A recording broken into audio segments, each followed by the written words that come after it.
교회가 성경을 율법주의로 만드는 이유? 여러분, 이거 굉장히 중요한 문제입니다. 오늘 이 이야기 듣고 나면 아마 여러분의 신앙생활에 대한 생각이 완전히 바뀔지도 몰라요. 자, 한번 생각해 봅시다. 하나님이 우리에게 말씀을 주신 이유는 무엇일까요? 인간을 괴롭히기 위해서? 아니죠. 오히려 반대입니다. 말씀은 우리를 자유롭게 하고 건강하게 하고 공동체를 살리기 위해 주어진 거예요. 그런데 이상하게도 많은 사람들이 말씀을 부담스럽게 여기고 심지어 귀찮아하기까지 합니다. 왜 그럴까요? 여기서 중요한 포인트가 하나 있습니다. 인간은 세속적인 것에 너무 익숙해지면 진짜 중요한 걸 잊어버립니다. 편하고 쉬운 게 당연한 줄 알게 되죠. 그래서 말씀을 듣는 것도 실천하는 것도 어렵게 느껴집니다. 이건 마치 운동을 안 하다가 갑자기 시작하면 힘든 것과 똑같아요. 하지만 운동을 꾸준히 하면 몸이 건강해지듯이 말씀을 가까이 하면 우리의 영과 육, 그리고 공동체까지 건강해지는 겁니다. 그런데 문제는 인간이 말씀을 자기중심적으로 해석하기 시작한다는 거예요. 말씀을 통해 하나님을 더 깊이 알아가려는 게 아니라 부와 명예, 성공과 인정을 얻으려고 합니다. 마치 성경이 어떤 성공 매뉴얼이라도 되는 것처럼 말이죠. 이게 바로 율법주의의 시작입니다. 그렇다면 예수님은 이 문제를 어떻게 보셨을까요? 예수님이 안식일에 밀 이삭을 자른 제자들을 변호하시고 손 마른 사람을 고쳐주신 장면을 보면 이 질문에 대한 답이 나옵니다. 성경이 정말 말하고자 하는 건 뭘까요? 그 답을 찾으려면 좀 더 깊이 들어가 봐야겠죠. 자, 여러분, 여기서 한번 생각해 봅시다. 우리가 신앙을 정말 순수한 마음으로 따르고 있는 걸까요?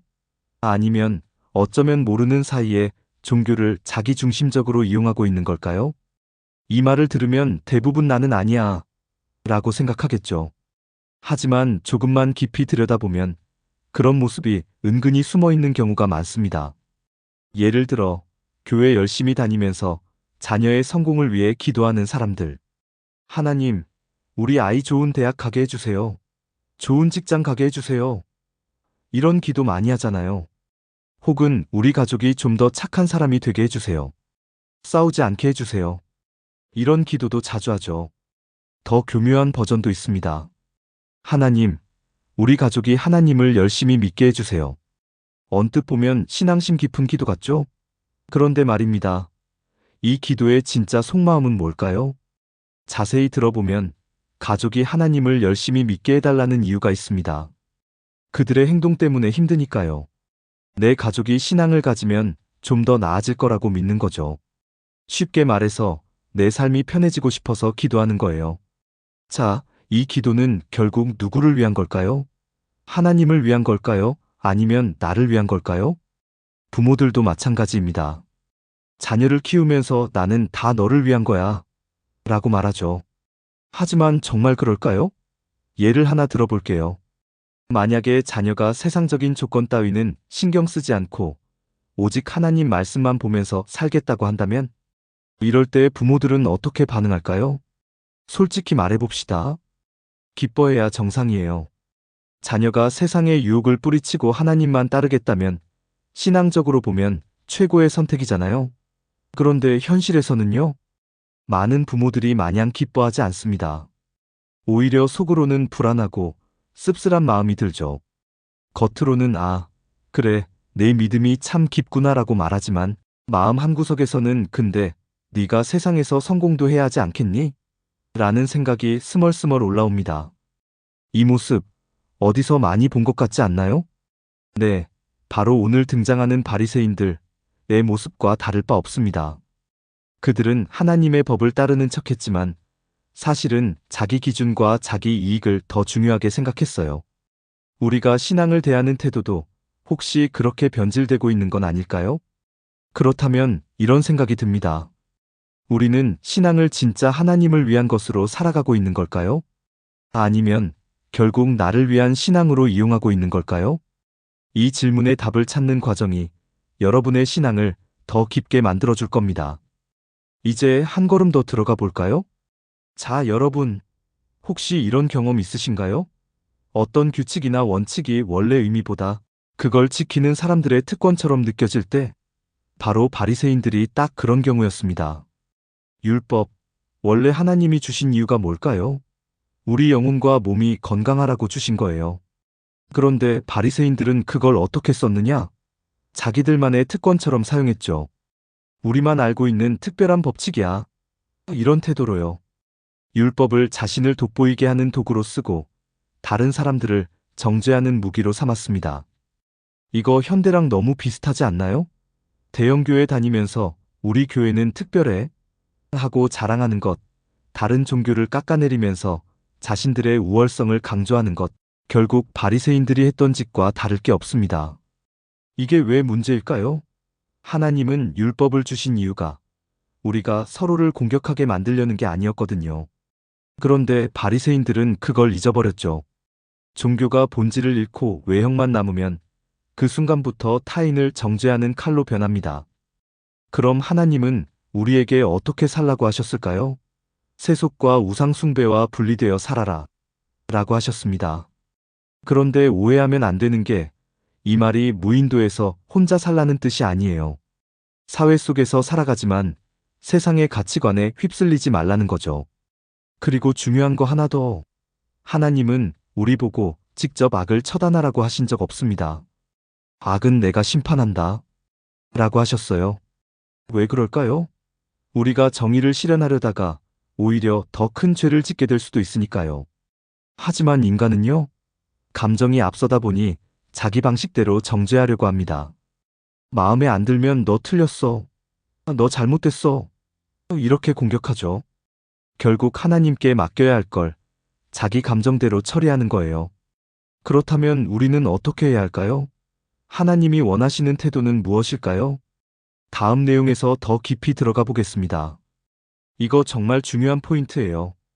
예수님의 말씀을 듣고 그것을 자기 중심적으로 해석하는 사람들이 있다는 거죠.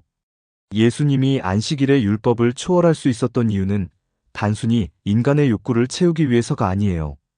인간의 필요를 위해서죠. 그리고 그 본질은 하나님의 뜻과 완전히 일치해요. 그래서 말씀을 제대로 공부하는 게 정말 중요해요. 말씀의 본질을 이해해야 그에 맞게 실천할 수 있는 거죠. 하지만 공부하려 하지 않으면 뭐가 맞고 틀린지도 분별할 수 없어요. 결국 자기 욕구를 채우는 도구로 말씀을 이용하는 일이 생기죠. 예를 들어 자기 필요에 따라 말씀을 따르지 못한다고 변명하는 경우가 딱 그런 사례예요. 이렇게 보면 우리가 말씀을 대하는 태도가 얼마나 중요한지 알 수 있죠. 그런데 여기서 한 가지 더 깊이 생각해 봐야 할 점이 있어요. 자, 여러분, 혹시 율법을 지키는 게 무조건 좋은 거라고 생각하셨나요? 근데 말이에요. 율법을 지킨다는 게 단순히 규칙에 묶이는 거라면 그게 과연 올바른 신앙일까요? 율법은 그냥 인간을 옭아매는 틀이 아닙니다. 하나님을 따르는 가장 기본적인 가이드라인이죠. 그런데 문제는 뭐냐? 이걸 형식적으로만 받아들이면 오히려 본질을 놓쳐버린다는 겁니다. 율법을 지킨다고 하면서도 그 안에 담긴 하나님의 뜻을 모른다면 그건 마치 메뉴판만 보고 배부르다는 것과 같아요. 그래서 우리가 해야 할 일은 율법을 깊이 이해하는 겁니다. 그래야 그걸 넘어설 수도 있고 진짜 신앙이 무엇인지 깨닫게 되는 거죠. 예수님께서도 이걸 직접 보여주셨어요. 예를 들어 안식일. 그냥 쉬는 날이라고 생각할 수도 있지만 예수님은 안식일을 통해 우리에게 더 큰 의미를 전해주셨습니다. 단순히 아무 일도 하지 않는 게 아니라 진짜 중요한 건 선과 생명을 위한 날이라는 거죠. 안식일을 어긴 게 아니라 안식일의 본질을 다시 일깨워 주신 겁니다. 그럼 이제 중요한 질문. 율법을 지키는 것만으로 충분할까요? 아니면 그 율법 안에 담긴 진짜 의미를 찾아야 할까요? 바로 다음에서 더 깊이 들어가 보겠습니다. 예수님께서 안식일의 주인이라고 하셨습니다. 이 말은 단순히 안식일을 폐하거나 바꾸려는 것이 아닙니다. 오히려 본래 안식일이 가진 의미를 더 깊이 깨닫게 하려는 것이죠. 원래 안식일은 하나님과 우리의 관계를 더욱 가깝게 만드는 날입니다. 그런데 예수님께서 안식일의 주인이라고 하셨다면 이것은 예수님께서 하나님과 연결된 존재, 곧 하나님의 아들이심을 나타내는 것입니다. 다시 말해 예수님을 통해 우리는 하나님과 직접 연결될 수 있는 것입니다.